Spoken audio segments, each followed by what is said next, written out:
Hello, everyone, and welcome to another edition of the GSMC College Football Podcast brought to you by the GSMC Sports Network. We have a great show for you today. We are going to start off with some news out of the ACC. We're going to talk a little bit about what Clemson and Florida State's next steps are. Obviously, they filed lawsuits against the ACC, but what comes after this is really the big question here. And then we're going to jump into some of the comments by Deion Sanders over the last week. He has been in the news quite a bit over the last couple of weeks with some of the comments about his recruiting style or where his son is possibly going in the draft. A lot of different things to jump into there. Then we have a little bit of a recruiting update, as this weekend was absolutely crazy in the world of recruiting. Tons of big-time players committing, a couple of flips here and there, so tons to talk about on that front. And then we're going to finish it off with a Good Vibes Monday, and we're going to talk about all the quarterbacks that have waited their turn, that have bided their time, and are finally getting their chance at quarterback, whether it's at the school that they've been at for quite some time or at a different school, but they're finally getting a chance to step into that spotlight. So huge, very excited for that segment. Definitely stick around for that. But before we start, I do want to remind everyone that we get tons of questions and comments throughout the show, and the best way for you all to see your questions on the screen and we can have a fun back and forth, or I can answer a question that you're wondering about, you can use the link at the bottom of the screen, GSMCPodcast.net. It's a huge help not only to us here at the network, but to you all to have kind of a fun, interactive session here where you guys can ask a question or bring up something that maybe I didn't know or I hadn't brought up yet, and we can have a fun, interactive time here. But let's jump right in. Obviously, the big talk of the town right now is what's going on with the ACC, and a lot of new court cases have been starting to pile up around the ACC headquarters in North Carolina, and one of them, the most recent one, has been Clemson. Clemson has sued the ACC mainly over the exorbitant exit fee that they are trying to charge. It looks like it's somewhere in the range of $130 to $150 million, much more than any other conference. I believe the SEC is the next highest, and that is $45 million with no notice, which is what this essentially would be. And obviously, they can afford to do that, but at the end of the day, there obviously is a huge difference between what the ACC is charging to leave their conference and what everyone else is. So it's definitely a big topic of conversation. Dennis Dodd did a great piece on CBS just talking about the ongoing cases with the ACC and kind of where it's all leading. Because as we all know, I've talked about it a number of times on here, Clemson and Florida State are likely out of the conference. Anytime that something like this happens, pretty much right when it starts, it's mostly over in the sense that once Florida State filed that lawsuit, at some point they were going to be out of the ACC. And Dennis Dodd, in this article, remarked that at first he thought it was going to be a 5 to 10 year process, partly because when you look at that media rights deal, it does go through 2036. So there's not as much leeway in terms of how much money you would have to give to ESPN. I think the number is sitting right around $572 million to get out of that right now. So there was thought for a long time that it was going to take a little bit of time for that number to come down, for them to feel more comfortable to pay that, and then find another place to, set up shop to be in a new conference. So I think Florida State, it felt like they just weren't pulling the necessary weight in terms of actually making things happen in a quick fashion, at least, making it happen in the way that we saw Texas and OU happen, which it felt like it obviously happened over, multiple months or at least a year where they were kind of building up to this point. But it felt like all of the things happened very quickly in the last two instances with Texas and Oklahoma, and then all of the stuff that happened with the Pac-12 a year ago. It felt like all of that was very quick. This one was going to be a little different, again, because of that 20-year deal that they signed back in 2016 that is, as I've said, has kind of handcuffed the ACC a little bit. It's made it really, really tough for them to essentially be able to keep up with the times. As we know, media deals are changing every single day. There's streaming getting involved. There's tons of more advertising money coming into the sport every single year. So keeping up with that pace was going to be nearly impossible when you sign a deal for this length of time, unless it has some crazy addendums that let you adjust on the fly, but it doesn't seem like this one does. So it was always going to be hard for the ACC to keep up. There were always going to be some teams that felt like they deserved some more money in these media rights deals, and when you split it all up, because I believe the ACC is sitting somewhere around 40 million per team. I think that's the right number. And then the ACC, or the SEC, excuse me, is sitting somewhere around 60, and then the Big Ten somewhere around 80 to 100, I believe, if I'm not mistaken there. So obviously a huge difference in those two things, and the ACC kind of handcuffed themselves back in 2016 when they made that deal. But at the end of the day, it felt like for a long time Clemson was going to have to wait this out a little bit and, bide their time in the ACC throughout this new playoff format, and then kind of reconvene in, 4 years to kind of figure out where they were all at. But then Clemson joined in, and things changed very quickly because, as we know, Clemson and Florida State are huge players in that conference, probably the two biggest players in that conference, although I think there's a big argument to be made about North Carolina. They feel like someone that once they join the fray, then everything gets very serious very quickly, and everything gets a lot more serious about not only what happens in the short term for the ACC, but what happens for these teams in the long term, because I think North Carolina is a team that no conference would have any question they would absolutely want in the fray, whether you're the Big Ten and you want the academics that go along with a lot of the other schools in that conference, or you want, the basketball program. Of course, everyone wants the basketball program over at North Carolina. So North Carolina is really the one that, in my opinion, has the clearest path towards not only getting out of the conference and kind of forcing the hand there, but also then finding a new place to set up shop, a new conference to be in, because that was one of the things that Dennis Dodd brought up in this is, while Florida State is a big-time school and everything, they have tons of, history within their football program and have a good athletic department and all of these great things, it doesn't seem like a lot of people around college football, or at least in this article, it seemed like there weren't a lot of people in the SEC and the Big Ten that were willing to take on Florida State and give up the breakup of that, 60 or I think 75 million is the number for the Big Ten, actually. So it felt like the Florida State just wasn't pulling enough weight.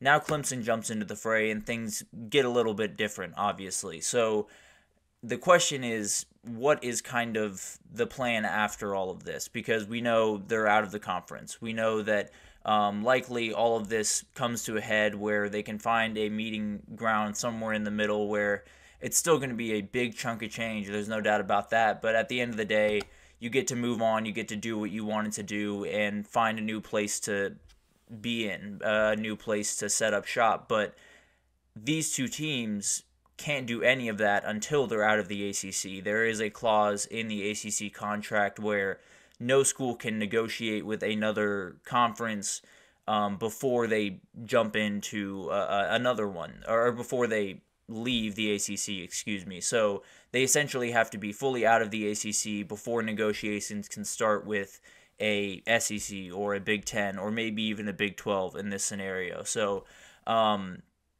it didn't seem like there was a lot of traction with just Florida State. Clemson comes into the fray, things get a little bit more interesting, and it feels like at least they have a little bit stronger of legs to stand on, but the future is still very questionable, right? There's still a ton of stuff to figure out, and you still have to find your way out before you can even figure that stuff out. So a big thing here for them is finding their way out of the ACC as quickly as possible, and that's not always an easy thing, especially when you're the only two people fighting. But it sounds like there are some more people in the outside kind of watching this, and one of the quotes in here that I thought was very interesting from someone in the ACC circles to Dennis Dodd was, if you have 5 or 6 schools file a similar lawsuit to Clemson and Florida State, it kind of like it's kind of like a pack of lions going after a lion. So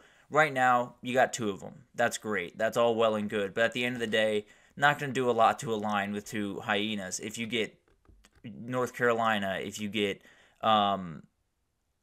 Miami, if you get those two schools in, now you got four. And then things get a little bit more interesting as Pitt and Louisville and Georgia Tech and all of these other schools start to watch from the sidelines, where Clemson and Miami have been. Now they're on the on-deck circle, and they possibly are looking at the ACC some type of way. And as we know, the Clemson and Florida State lawsuits are two very different things. They're attacking the ACC from different angles, which makes me believe, at least, that there's more angles to come from. And this is kind of a coordinated attack, and whether they've been, talking between schools or not, I'm not sure about that. But at the end of the day, it's very possible that Miami comes in with a lawsuit that is a totally different grievance with the ACC and comes from a totally different angle, and then North Carolina jumps in and they come from a different angle, and then maybe Virginia comes in from a different angle, because the huge thing about that is you can't group these together. You can't put all of these lawsuits under the same umbrella and kind of deal with them the same way. You'd have to deal with them on a case-by-case basis, which then elongates the time, and as we know, there's only so much money in the ACC offices. Obviously, they are not hurting right now, but as more of these pile up, it becomes more of a push for them to, I don't want to say compromise, because I think they do have to hold steady on certain things. I think that exit fee is going to be huge, just because when you look at the other conferences and the way that they're kind of dispersing and separating themselves from each other, you need as much money as you can, and if you're not going to get it from a massive media deal that is $572 million, as we talked about earlier, you're going to need to get it from somewhere. So I think the exit deal, or the exit fee, might be the thing that actually stays pat, while the media deal kind of has some leeway. Obviously, ESPN would be a big player in that,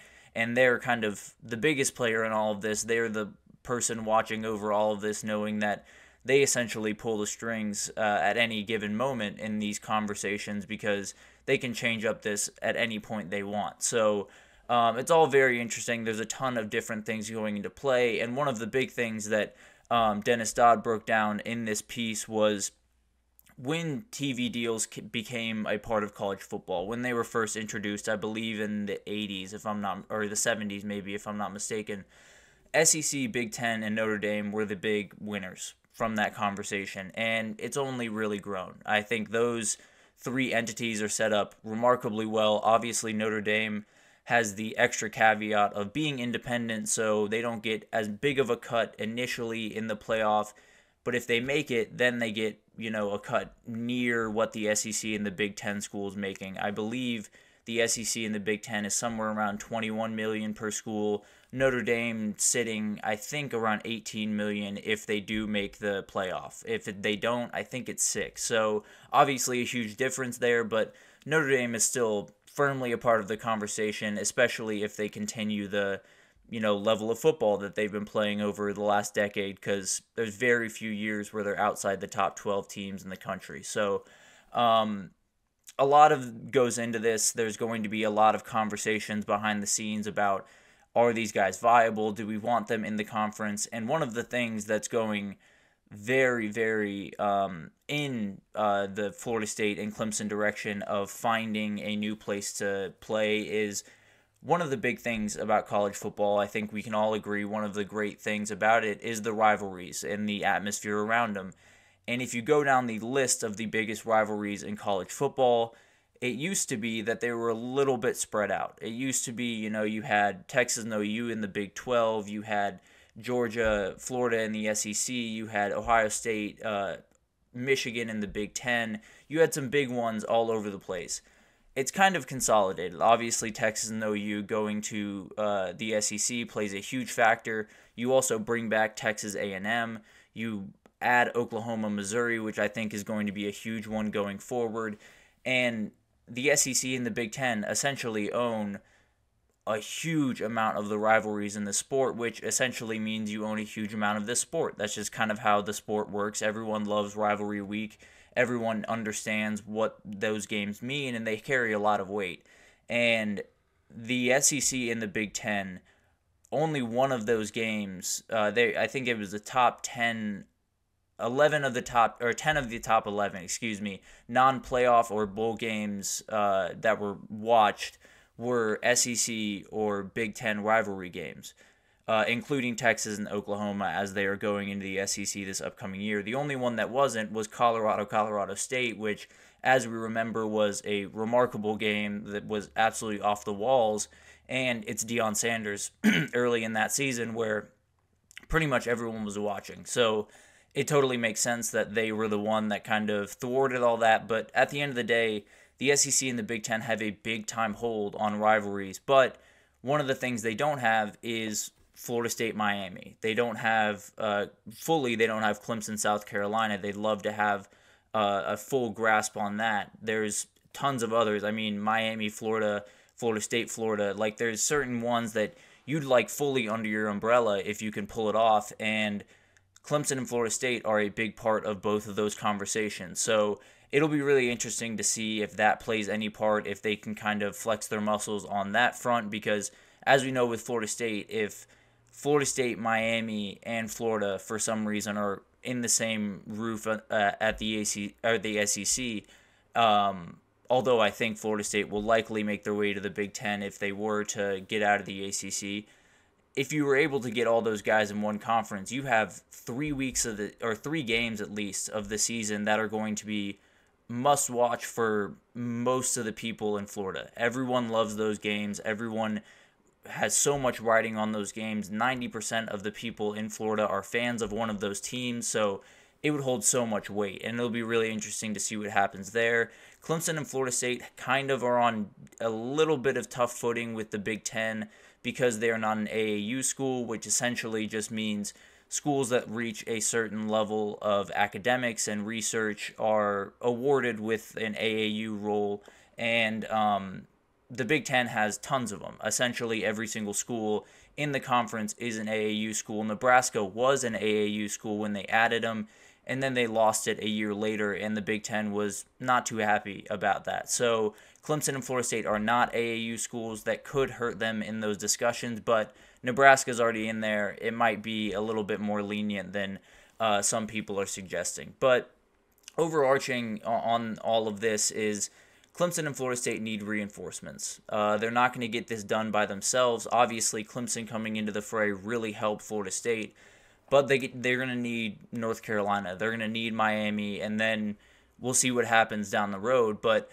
Clemson and Florida State hold a lot of weight. They don't hold enough weight necessarily to entirely get the ACC to bend. So they're going to need North Carolina to come in and flex their muscles. They're going to need Miami to do the same, and then we'll see what happens. But for the time being, it looks like we're in for something of a long battle where there will be some twists and turns, but I tend to think those other schools will join, and then things will start to speed up pretty quickly. But we'll keep you updated on all of that stuff, of course, because this is going to be probably the biggest conversation over the entirety of the offseason. So we will definitely keep you updated there, but we are going to take our first break, and when we come back, we are going to come back with Deion Sanders. He has obviously been in the news a lot with some different recruiting information that came out about him that was a little bit defaming towards, or just kind of trying to say he was a quote-unquote lazy recruiter was one of the quotes I saw.